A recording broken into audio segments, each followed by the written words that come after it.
from the heart of Dubai, where tomorrow is being built today, to the world. Welcome to the CTO Show with Mehmet. Here, we redefine technology and reimagine possibilities.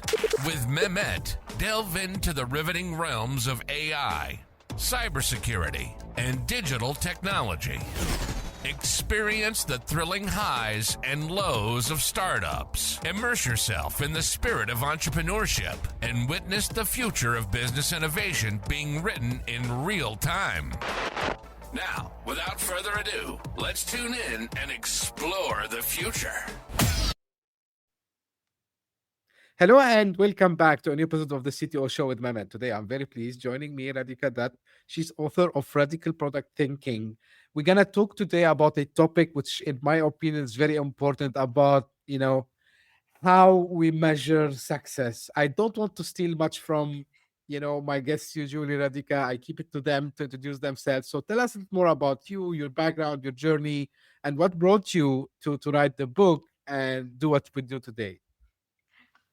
It's so great to be here, Mehmet, and good to meet you. So my Pleasure. background is that I'm an engineer by training, and I studied engineering at MIT. My first startup was right out of our dorm rooms at MIT. And it all sounds glamorous, but I can assure you it really wasn't. It wasn't glamorous because we made so many mistakes. And what do I mean by these mistakes? These are mistakes that are so common in the startup world. It's now what I call product diseases. They're diseases that make good products go bad. And I'll give you one example of a product disease that we had caught. Our vision, and this was back in 2000, our vision was revolutionizing wireless. And now, I still wonder 25 years later what we actually meant. While we had this big fluffy vision, right, the reality was we just weren't clear on what is the problem we are setting out to solve. Why does it need to be solved? And without that sort of clarity, the way we measured success was by how much fundraising we had done and, how many big logos of customers we had on our website and so on, right? But my first book, Radical Product Thinking, which came out in 2021, it's about these product diseases and how you can avoid them by very systematically translating your vision into everyday actions. And it's a way of building world-changing products that gives organization a step-by-step process that provides, clarity on vision. How do you translate it into a strategy and so on? What I found was, and this is what is leading me to write the second book on why goals and targets don't work. After reading my first book, a lot of people came to me and said, I really like this long-term approach you're talking about. I like that you're talking about how to think long-term, balance it against the short-term business needs, how to avoid vision debt, etc. But my company is just driven by goals, targets. It's driven by OKRs or objectives and key results. And I find that I can't think long-term, that I have to keep driving towards these short-term numbers. And so what do I do in that scenario? And this question came up so often, and it made me realize that for a long time, I'd been the one feeling like goals and OKRs don't work, but I couldn't articulate it. But I thought it was just my problem. And so hearing these comments made me realize, okay, this isn't just me. Like, this is a very common thing that happens.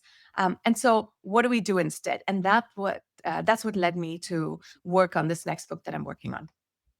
Great, Radhika. Like in your introduction, you mentioned something which stuck with me, and I'm sure we're gonna have a lot of points to discuss with you. You mentioned about these fluffy things, and you mentioned about and I will come back to the OKRs and the other stuff. But Yeah. starting from here, and I, while preparing with the information that I had and reviewing some of your work, I've seen, like you said, like many systems are designed to motivate that, but actually they kill motivation. Now, this is for me, it's like something that should stop everyone, because especially in today's world, and you gave the example of the wireless and what we're trying to do. Why do you think, Radhika, this keeps happening again and again and again? Um, is it like a human nature? Is it like, uh, we like to be, I would say, kind of trapped by these things? What do you think really the motive for us to always believe that, yeah, like let's do this, let's get the fundraising, let's get the logos on the website, and then we figure out like actually, we are in kind of a, I would call it similar to a rat race, if that makes sense. Yeah. Um, there are two reasons I see for, because you touched on a few topics. One is the motivation aspect, right? So we'll talk about that. But the other aspect that you talked about is, why do we measure success in this way? Where it's so many vanity metrics, as I call it, vanity metrics of how much fundraising have we done, how many logos we have, etc. Um, in terms of motivation, the first thing is there's always this misconception we have that we need to motivate people, that motivation isn't an intrinsic thing. You have to give people and drive people with that motivation extrinsically. That is the first misconception. And so, because we want to try and push this motivation on people, we think, oh, I need a really inspirational vision statement, and this inspirational vision statement is what's going to keep my team together. In our case, that inspiring vision statement was supposed to be revolutionizing wireless, right? Because we wanted to sound big for our team. But when you have these big vision statements, whether it's something like revolutionizing wireless or reinventing warehousing, I've heard things like contributing to human progress by empowering people to express themselves. What does that even mean? Right? Um, Yeah. when you have a vision like that, you no longer have a filter. Basically, anything goes. If you hold up a feature against a vision, like empowering people to express themselves and thereby creating human progress, like any feature will go. I could be a dance studio to match this vision. I can be a company that makes post-its so that people can express themselves better. It could be, a fashion brand. Anything goes when you have such a broad vision. It's not motivating, it's just confusing. But this is what we think we need. So that's the first piece of it. And then there's a second piece of it, which is because we have these fluffy motivation or vision statements, we also think, well, now I need goals so that I can tell you exactly what I need you to achieve. So then, to basically make up for these foundational cracks, we then set goals like band aids on top of these foundational cracks. And we say, okay, I want to define the impact I need you to create. Here's the goal that you have to hit. And that's the other piece of the extrinsic motivation that we try to drive. And again, it creates the wrong sort of mentality and the performance theater where you create the incentive for people. Ta-da, I've hit the number you wanted, but it's not whether or not you've solved the problem. Right. If you allow me, like also something which spotted it, and I'm gonna talk about, the performance, which are like the short terms with you now, is uh, it's kind of human nature to think that if we did something one time and succeeded, so whenever we repeat it, it's gonna succeed everywhere. And this is, I discovered this late, but I was happy that I discovered it. Better than not is when people they talk about the first principle, right? And I've seen this multiple times, Radhika, when a company starts very well, they have a very good start, and then someone, and this is why I don't call myself consultant, because I unfortunately the words start to get associated with such things. A consultant comes and tell them, hey, like if you take the framework that X company did, you're gonna guys rock, right? And then here I'm gonna talk with you about KPIs and or OKRs, right? And I know, and by the way, even I have a friend that we use the same term. Like we say, like these guys like worship these, KPIs and OKRs. But from you as expert and someone who've worked on this, Radhika, what do you think fundamentally is broken, and what teams in general they use them in a wrong way, I would say? First of all, it's not that they use them the wrong way. This is actually what a lot of OKR experts Mm, say. They say if goals aren't, or if OKRs aren't working for you, you're using them wrong.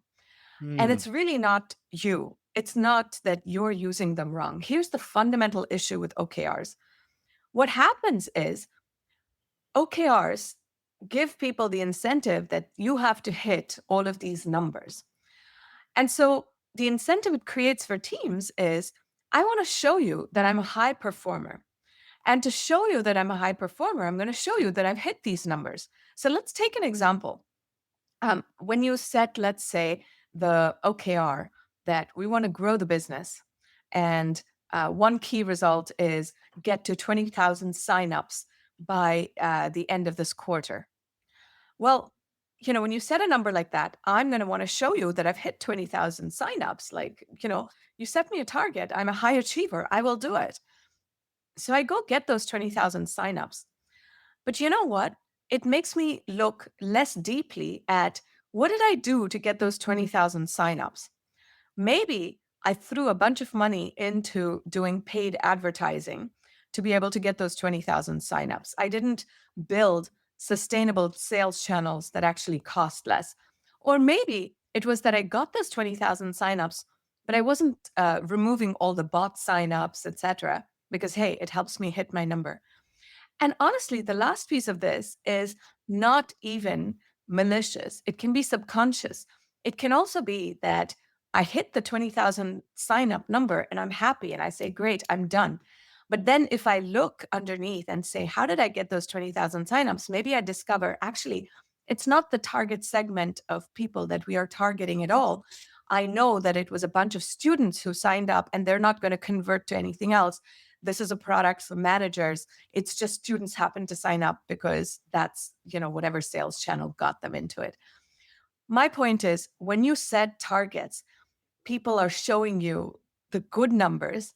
Whereas what you really want is you want them to look at the bad numbers. You want them to look at, oh, you know what? This is not the right target segment. What went wrong? What do I do instead? What can I learn from this? You want them to play detective. And that whole muscle for experimentation, the learning, the reflection, and the adaptation, that muscle atrophies with OKRs because everyone wants to focus on the positive numbers, on proving that things are working, as opposed to questioning what is really working, what is not working.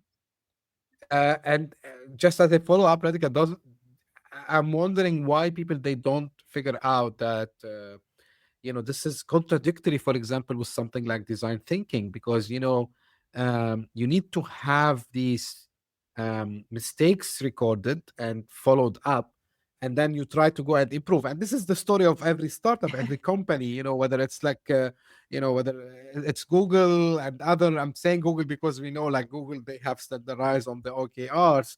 Um and and this, again, my point is, we maybe it worked for them, don't get me wrong, right? But doesn't necessarily mean it's gonna work for you, I mean, in the way you described it. Now, my question to you, Radhika, is why do you think um leaders believe that rigor equals more metrics? Like, Mm. like, but they have this itch. Is it because this is how they were taught? Someone told them this? What's your opinion? Uh, Two things I want to touch on. First, you mentioned the Google example. There's often this belief that it does work at Google because Google has been evangelizing OKRs. I've talked to so many anonymous Googlers, and you know what they said? They go like, oh, OKRs, that's our secret tool for actually making our competitors fail. We evangelize OKRs just to make them use it and fail. That's funny. so so it doesn't work necessarily at Google. And there's actually a really great example even at Google where they set OKRs and how it led to perverse incentives. In fact, John Doerr talks about Google and this example where Sundar Pichai, when he was leading Google Chrome, he had set OKRs. And actually, John Doerr talks about this as a fantastic example of exactly how you should set OKRs. So what was the example? He said, Sundar Pichai set the OKR of building the best web browser. And then the key result in the first year was get to 10 million users. And they didn't get to that number. Then the next year he doubled down, getting to 50 million users, and they got to, something like in the range of 20. And he was like, yeah, that didn't go well either. Third year, he said 100 million users, and kaboom, they got to 111 million users. And that was apparently proof of OKRs succeeding. You know what? Yes, kaboom, indeed. They got to 111 million users, but how did they get there? They got there through anti-competitive practices. They made it mandatory for all of the manufacturers to install Google Chrome as the default. I mean, that is how you got to it. And European Commission hit them with the biggest fine to date of many $billion. And it was their biggest fine for these anti-competitive practices. This is what I mean, that we hit targets, but not because we've actually solved the problem. In this case, it worked for Google. Why? Because they had the monopoly and they could drive that anti-competitive behavior. Now let's go to the second question that you had, which is, why do leaders then believe that this works, right? And the answer Right. to that is goal setting is so entrenched in corporate psyche. We've been told for decades, that goal setting is how you build big businesses. And so we've really absorbed this, and we think this is the only way to do it. So let's go back to, why do we think this is the way? Where does this idea come from? Like, why did we come up with goal setting and not, let's say, I don't know, setting puzzles in the corporate world? And the answer dates all the way back to 1940s, to Peter Drucker's work in Management by Objectives. Basically, Peter Drucker, he came up with this revolutionary idea of management by objectives. Let's set targets together with our employees. It was revolutionary for that time. And over time, other leaders adapted that. So Andy Grove at Intel, the legendary CEO, took management by objectives in the late 70s, and he called it OKRs. And then in 2018, this was what was evangelized by Google and John Doerr. So we think this is a new idea. And if it works for Google, it should work for us. So I understand why leaders think this works. But I want to peel back the curtain to show reality on this.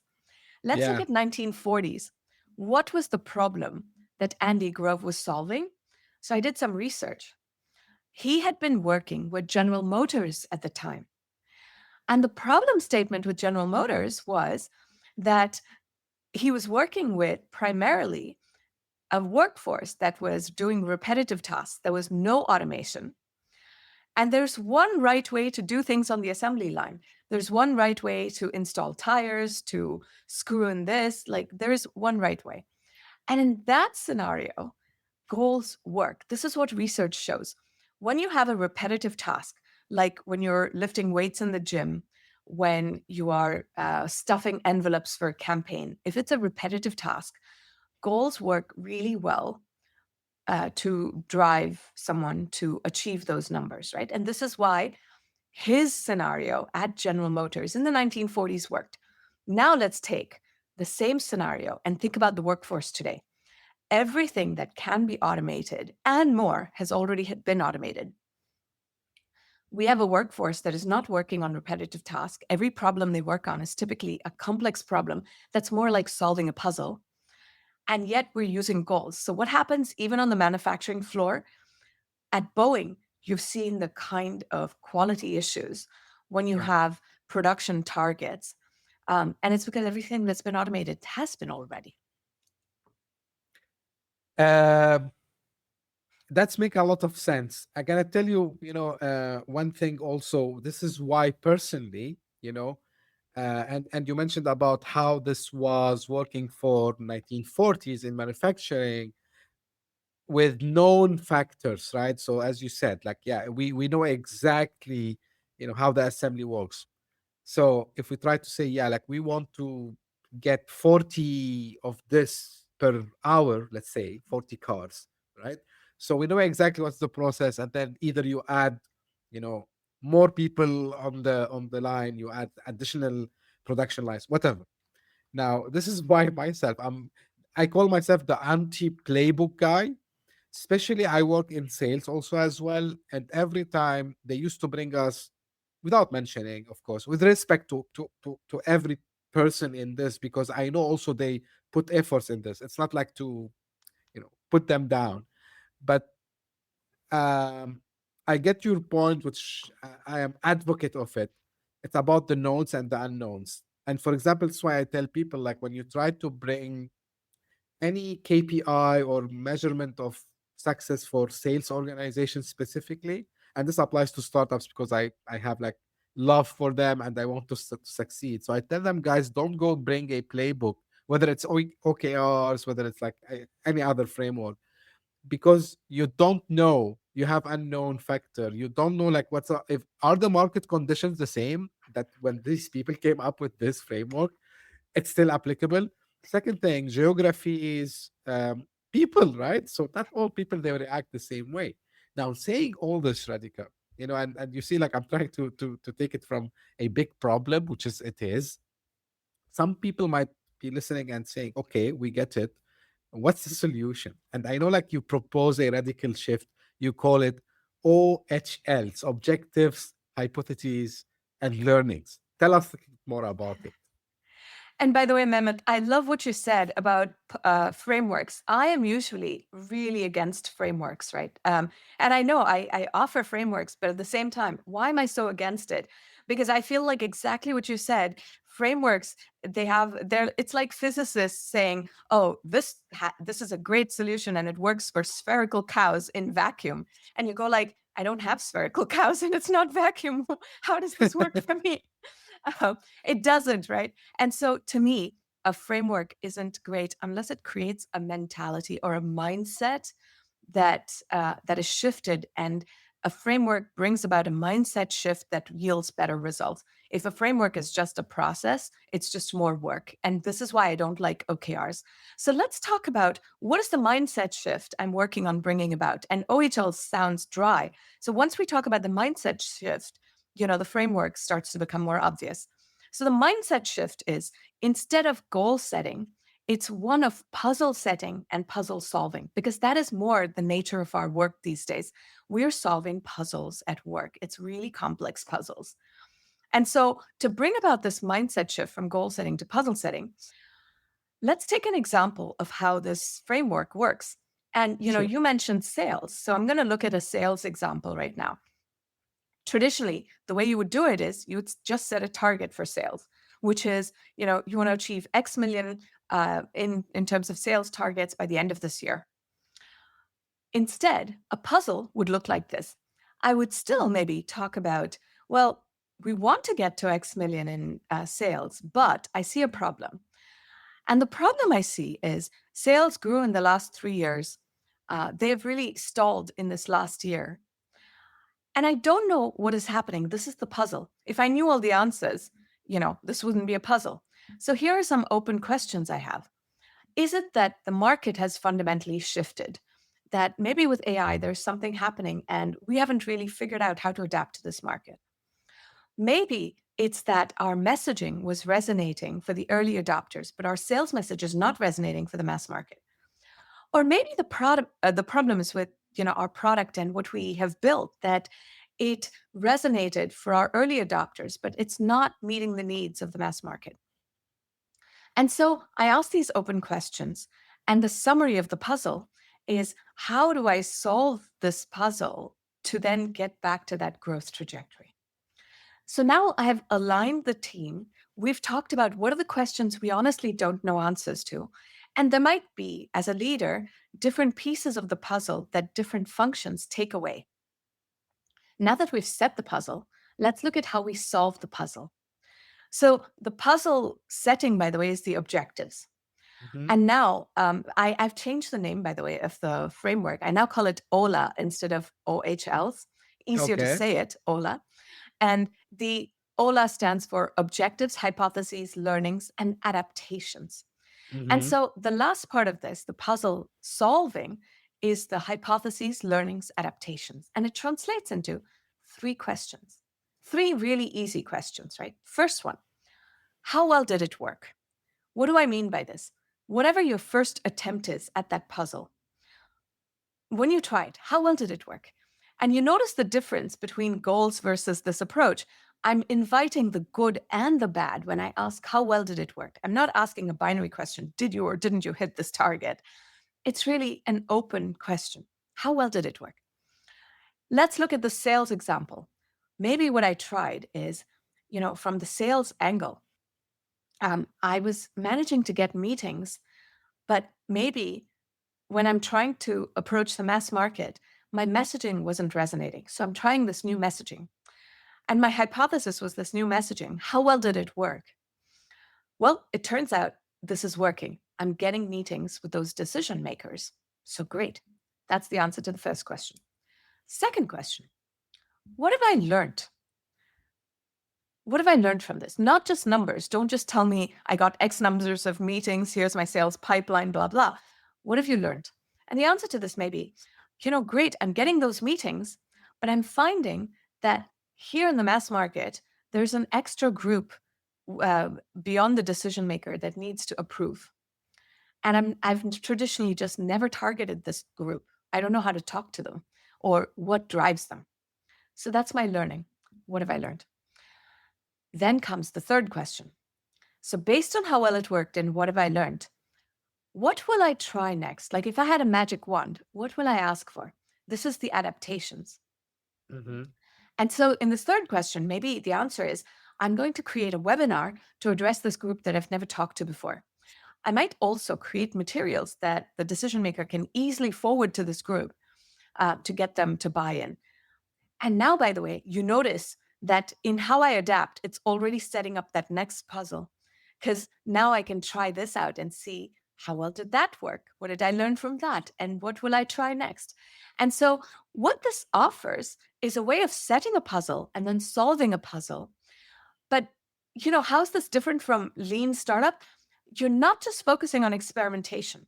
You have to stay in the exploration space and asking questions for a little bit longer to really understand and define what is the puzzle before you just jump into experimenting.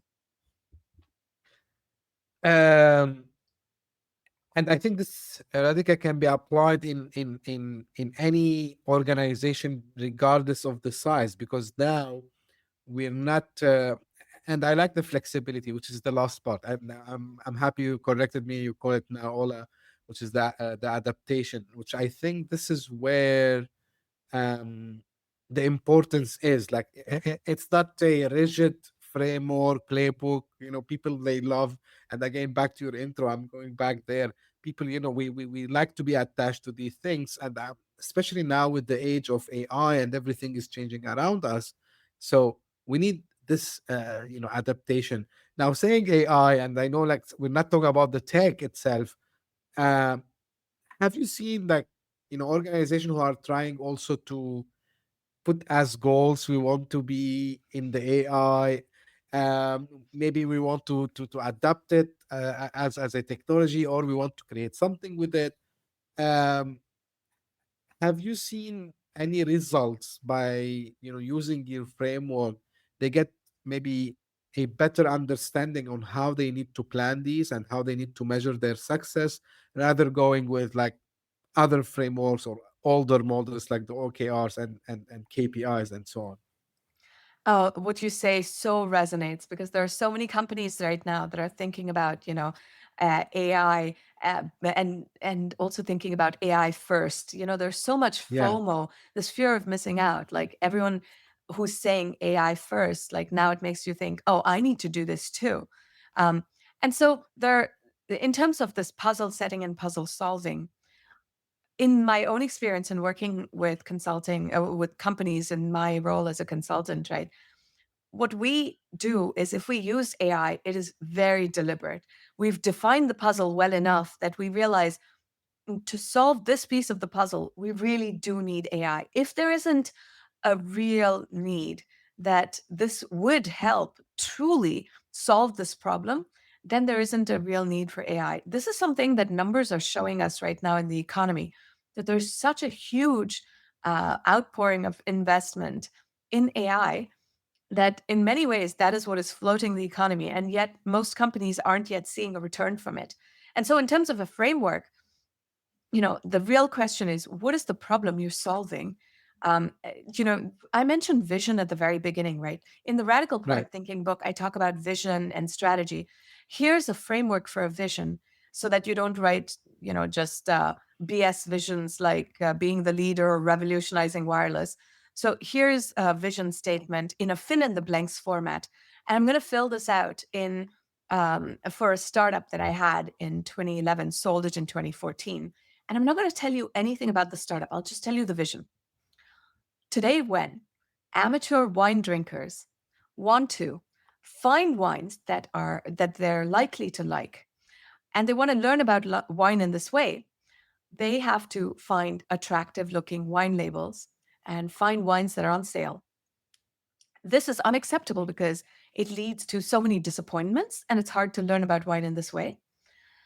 We envision a world where finding wines you like is as easy as finding movies you like on Netflix. We're bringing this about through a recommendations algorithm that matches wines to your taste and an operational setup that delivers these wines to your door. Now, in an AI first world, right, I would have probably jumped into, better AI so that we can give you personalized recommendations and learning about wine, right? But what you will notice about this vision is we focused first on the problem statement. Who has that problem? It was amateur wine drinkers. It's not the people who are so snobbish and know about wine, and in which case they're going to feel like your recommendations do nothing for me. I'm too well versed in wine to learn from your algorithm, right? So we were targeting the amateur wine drinker. Then, if you look at what is the problem, we were talking about exactly what the problem was. These people sort of choose wines randomly based on attractive looking labels. Why is that unacceptable? What is the world we envision? We didn't even talk about AI or machine learning at that time. We still were talking about the problem, which is the personalized recommendations, etc. So my point is, as you think about what is your vision, your vision isn't AI. Your vision is not AI first. The only place you talk about AI, where you finally earned the right to talk about AI, is when you've defined the problem so well. You've understood the problem. You've talked about why the status quo is absolutely unacceptable. And then finally, how you're solving the problem. And AI may feature if that is in fact the right approach. Like, it's so simple, but I don't know, me included, sometimes we fall in this trap, right? And I tell people, if you want to see something on stage done perfectly, I know whether you like or not, fan or not, but I tell people, like, go and watch Steve Jobs introducing the iPhone, because if he started saying like, hey, we have like if he started with the CPUs and all the no one would get it. But he was telling the story, like, why actually people were not even aware about the problem. But he was like, this is a scene I can't forget, which is saying about the keyboard and how it's not UI friendly, and all this, and we stuck, and then we need something better. And I always tell people, now back to the AI thing, like, if you start, if I'm telling everyone, if I see a pitch deck starting with we are the AI for this, I'm telling them no thanks, but no thanks, because I'm not sure what you're doing, guys. Like, just before I came to record this episode with you, Radhika, like, I saw someone sent me, like, we are the AI for trading. So what? Like, you know but this is important for founders and or like entrepreneurs who are listening to us to understand this. Now, for getting everyone on the same page, so I know usually there are two approaches of doing this. So it's either coming from up to down, from the management all the way down, or vice versa. In case of Ola, like, how have you seen it working in a better way?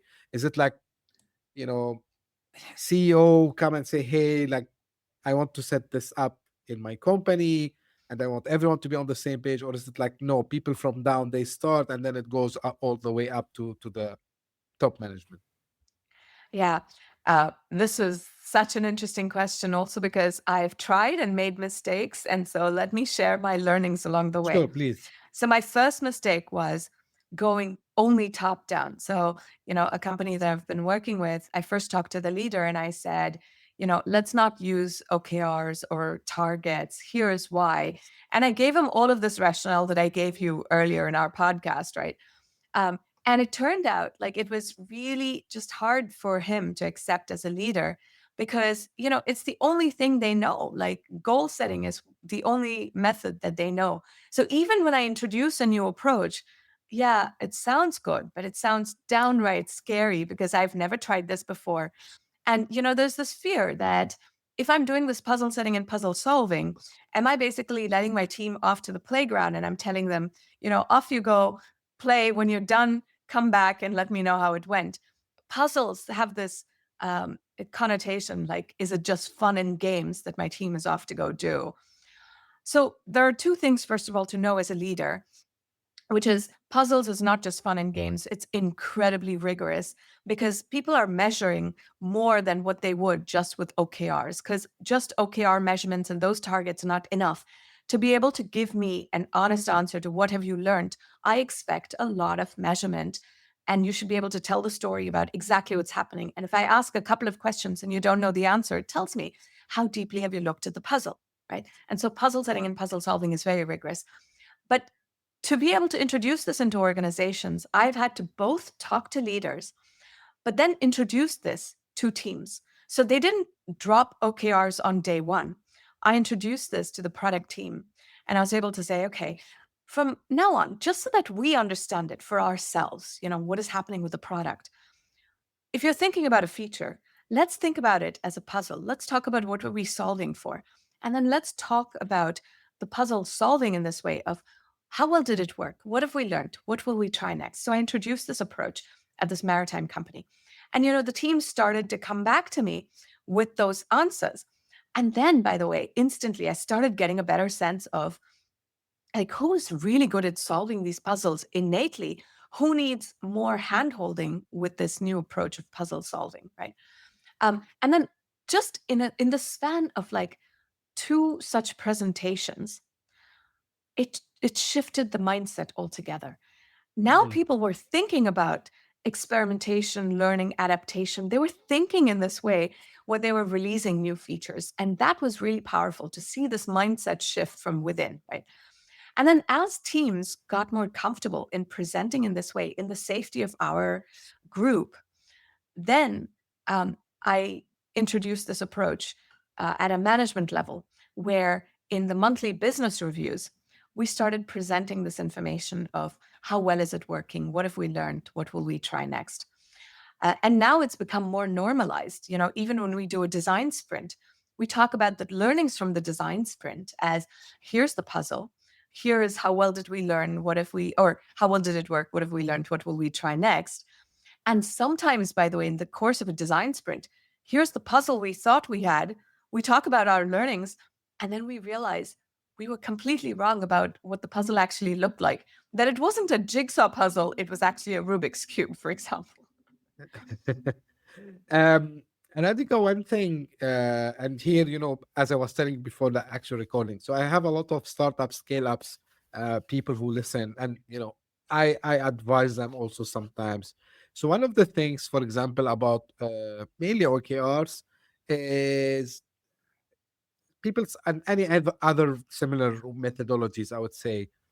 Um, People consider them that they might slow a little bit. For example, in OKRs, other than filling all the things that the templates and all this, it's like done on a quarterly base. And I know some companies even they extend this. Now, if I am into a very fast moving, and I think everything nowadays is fast moving, vertical, can I apply Ola in speed that allows me also to keep competitive, to make sure that I'm doing what I'm supposed to do, whether getting new features in my product, finding more customers, etc. Yes. And both, yes, you can do it very quickly, and you can also see results from it really quickly. I'll talk Mhm. about results in a moment, but in terms of speed, one of the things about Ola is whether you're a startup or a scale up, there isn't all this process burden. where OKRs require you to constantly monitor, is this red, yellow, or green? It's not about seeing red, yellow, or green. This becomes a mindset, a way of working where you're constantly seeing from every part of your team, whether you're thinking about marketing and did this campaign work, or, did this sales outreach work? All of these things, you start to think about it in very quick cycles, right?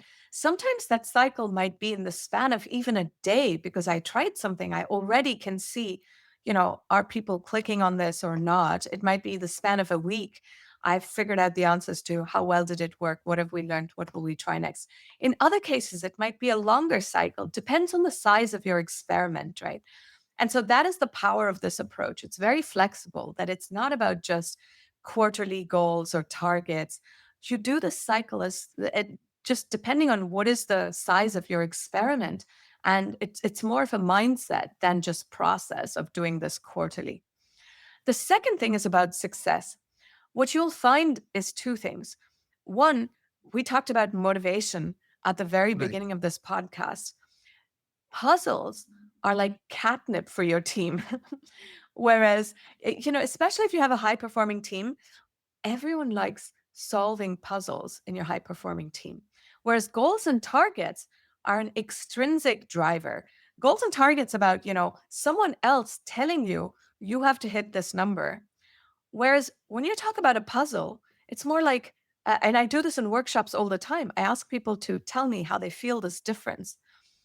And like puzzles create this internal drive. It's more like, I want to solve this puzzle. You mentioned all these questions, darn it. I want to know what is the answer to these questions, right? And so it's a lot more of a driver. And the second thing is, because it's a driver and you never get complacent, at the end of solving one puzzle, you're like, oh, but that just unlocked this next puzzle. Now I want to know what's the answer to that. So I'm constantly figuring out the next puzzle and the next puzzle. And that's what drives continuous results. And so this company that I've been working with for the last 2 years, when I joined this company, when I started working with the team as a consultant, the first year, when they were using OKRs, sales had stalled at the time. Mm. And in taking this approach, we doubled sales in 2024, and then we doubled sales again in 2025. And not only did we use this puzzle to expand the market that we were addressing, we also used it to address the needs of our early adopters. And by doing that, we dropped churn from 26% to 4%. So we were basically able to use this approach for different kinds of problems within, the product or who we were targeting, etc. And we were able to drive real results. Uh, that make complete sense to me, and I think it's a pragmatic approach also as well. If I want to think about it from a logical perspective, right? Because I want my high performing team members to be focusing on what matters, solving hard problems. This is why they are there, right? And I don't want my team to be dragged in, as you mentioned at the beginning, repetitive tasks, things that doesn't move the needle, right? This is what we say.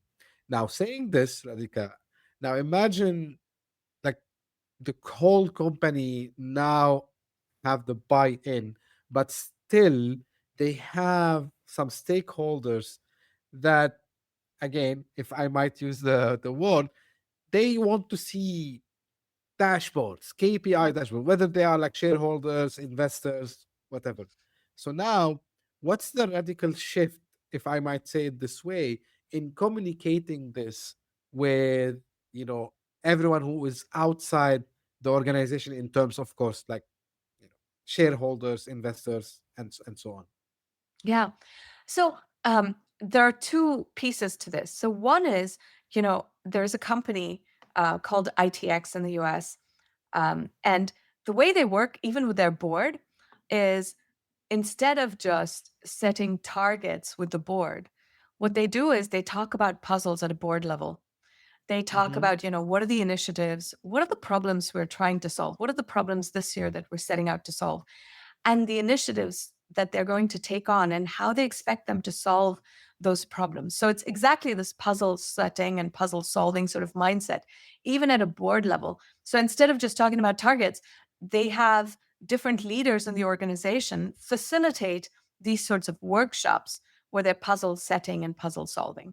So that's the first thing. The second thing is, right, even in the sales example that we talked about, we do care about metrics and numbers. We want to know, in terms of sales, are we achieving higher sales? Even with this company that I told you about, it's not like we weren't measuring. We were measuring. We wanted to see sales. Sales had doubled year over year, 2 years in a row. Customer churn decreased from 26% to 4%. So we're constantly aware of all the numbers and KPIs. But the way we drove these results wasn't by just focusing on those numbers. To give you an analogy, this is like playing football, right? And being so obsessed with the scoreboard that I'm constantly just looking at the scoreboard as opposed to actually playing the game. What you need people is to go play the game and to play it well. And by doing that, they're not just looking at the number of goals, they're thinking constantly about who has the ball, right? And how are they passing? How well are they passing to each other? They're looking at all of these other things that are, that at a leadership level, you might not even just notice, but you're looking at all of these details, right? And so the mindset shift that you want to bring in as a leader is this sort of constant puzzle setting and puzzle solving. And to the board, to shareholders, you present in the way that either, first of all, resonates for them. So you might share with them numbers, but you might also share how well did it work, these initiatives we took on? What did we learn? What are we going to try next based on our learnings in 2025, for example? What are we going to do in 2026? You might take this approach and share this even at a board level, but most importantly, at a team level. Use this approach with your teams so that based on the level of knowledge, skills, and experience that different people have, different teams have, you introduce this approach to them and you'll get the real answers from the trenches in terms of how are things actually going, not just fake answers based on like what you want to hear. You'll get the real answers. It's not just the 20,000 signups that they'll tell you about. They'll actually tell you, we're getting these signups, but it's not the right target. What if we try this in terms of sales instead? Or maybe the product, it turns out we need to make these big tweaks because here's what we're actually finding. Not just numbers to say, hey, this grew, so all is good. Right. Radhika, what do you think the role of ecosystem builders also would be in having this again shift from OKRs to Ola, and making sure that also when they suggest something to the new generation of founders, that they don't let them fall in the same traps that people before them fell into, in my opinion. And I've seen it, by the way. It's not like I'm just giving compliment to what you said just for the sake of it, because I've seen it beforehand. So what us and me, I'm considered as an operator sometime also as well. There are probably like also a lot of incubators, accelerators, and everything in between. So how we can be part of this change? Oh, I so appreciate and love this question so sincerely because, very often this pressure to just show numbers comes from above, from investors. And it turns out, it's not good for investors either because then you'll see exactly what they want you to see. Um, Very often as investors, one way we can bring about this shift is if we can be real partners, we're inviting the answers, the honest answers to both the good and the bad. There's one investor here that I particularly like working with. His name is Michael Mark. And he's an angel investor. And with him, I felt like when he invests in a company, it's with this idea that, look, I have faith in you as an entrepreneur. It's not that I have faith in necessarily your business model. I feel like you're going to evolve your business model. You're going to learn from it. And, because of that, I feel like he's one of those investors to whom you talk about, how well did it work? What have I learned? What will I try next? And you might get really interesting feedback. He's super smart and will be your partner in that. I think that's the approach that we can take as leaders, as entrepreneurs, as mentors and as investors, right? Where we can be that partner to whom entrepreneurs will share the sort of honest truth. And the last thing I'll say is, it is so rare for an entrepreneur to be able to share honestly what is happening. Very often, you just hear the startup language that, honestly, at this point, I feel allergic to. That entrepreneurs will go like, "Oh, we're killing it, we're crushing it." It's like, "Oh, please, just tell me the truth in terms of how is it actually going? I'm here for you. I really want to know the real answers." And just across the board, when I find that the culture is all about we're killing it, crushing it, etc., nobody is telling the truth in terms of how things are actually going. Why don't we all talk about, like, how well is it going? What have we learned? What will we try next? And you get actually insightful conversations as opposed to the hubris and the blah blah. Yeah, and part of it is, Radhika, from my humble experience, it's ego, right? It's again the so-called I call them the fathers of the playbooks and the frameworks. When you try to ring the bell, raise the flag, whatever that is, make a noise like, hey, look, we have something wrong here, and then you see this pushback from the founder, themselves, the founders also. Why? Because, oh, like, we brought this, we can't be wrong at the moment, of course. And when you try to confront, and not in a aggressive way, of course, like, confront them like, hey, but look, like, as you mentioned, like, we were doing it this way, it was working fine. Since we shifted the messaging, we start to see things going in the wrong direction. Oh no, like, see, these guys, they have worked with this company and this company and these companies, for example, they are like, I don't know, unicorns and decacorns, and so on. Again, and by the way, it happens in hiring, by the way, as well. I've seen it, Radhika, where I see people, yeah, because this guy, he was like high performance guy in this company I'm gonna hire, and then I saw this movie before. That doesn't work necessarily all the time, unless the guy, I've seen it. If he, maybe I learned from you something today, Radhika. Probably we sometimes, when we try to remove the ego, try to remove, the emotions a little bit and think logically, yet at the same time give it the feedback to ourselves. I think we are using Ola and indirectly. This is what I discovered because, uh, and you mentioned you are an engineer, and I think this is what an engineer always try to do is like we try to go and do the diagnosis first, and then we go and try to come up with the solution. Like, I worked as a technology consultant for a long time, and I understand this. Um, Radhika, really, like, it's an amazing discussion, and we are almost close to its end today. If you want to leave the audience with like one final advice, whether they are like founders, entrepreneurs, or maybe they have established business and they are looking for a better way to measure success, final words from you, and where people can get in touch and learn more. Um, so one thing I'll say is whether or not your company uses OKRs and has all these KPIs and targets, even if you feel like I have no ability to change that, you can still use this puzzle setting and puzzle setting approach with Ola. Right? You can make your own work less soul sucking, and you can make it more puzzle driven. And you can do this within your sphere of control, whatever that sphere of control is. So if you are a CTO, you could use this with your engineering teams and engineering managers. If you are a product manager, you could do this even with your small group.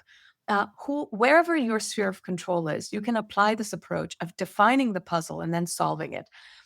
And one thing that I've learned from my own experience is, you know, when you sometimes find that you're just using vanity metrics to measure success, it often means that the puzzle isn't clear enough.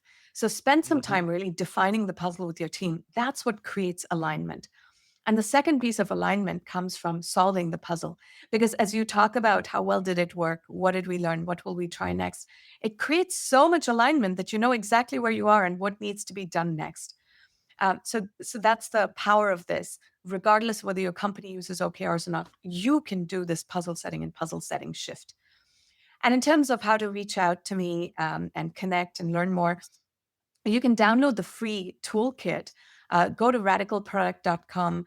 And if you go to toolkits, there's the OHL's toolkit, although the new name is Ola. I'll change it on the website eventually.